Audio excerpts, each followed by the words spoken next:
মই ইয়াতে জন্ম লৈছোঁ। মোৰ বাবা মাৰ জন্ম ইয়াত। মই এজন এল পি স্কুলৰ শিক্ষক।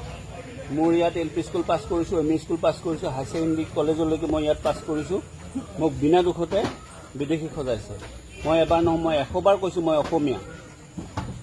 আপুনি পূৰ্বতেও ডিটেনশ্যন কেম্পত আছিলে, কৰোণা সময়ত আপোনাক উলিয়াই দিয়া হৈছিলে।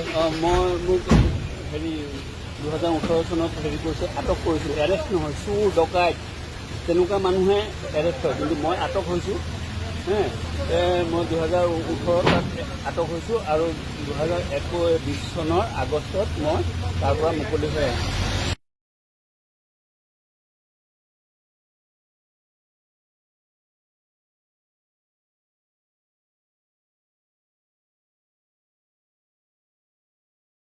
মই ইয়াতে জন্ম লৈছোঁ। মোৰ বাবা মাৰ জন্ম ইয়াত। মই এজন এল পি স্কুলৰ শিক্ষক। মোৰ ইয়াত এল পি স্কুল পাছ কৰিছোঁ, এম ই স্কুল পাছ কৰিছোঁ, হাই ছেকেণ্ডেৰী কলেজলৈকে মই ইয়াত পাছ কৰিছোঁ। মোক বিনা দুখতে বিদেশী সজাইছে। মই এবাৰ নহয়, মই 100 বাৰ কৈছোঁ মই অসমীয়া। আপুনি পূৰ্বতেও ডিটেনশ্যন কেম্পত আছিলে, কৰোণা সময়ত আপোনাক উলিয়াই দিয়া হৈছিলে। মোক 2018 চনত কৰিছে, আটক কৰিছিল। এৰেষ্ট নহয়, চোৰ ডকাইত তেনেকুৱা মানুহে এৰেষ্ট হয়, কিন্তু মই আটক হৈছোঁ। মই 2018 তাত আটক হৈছোঁ আৰু 2021 চনৰ আগষ্টত মই তাৰ পৰা মুকলি হৈ আহিছোঁ।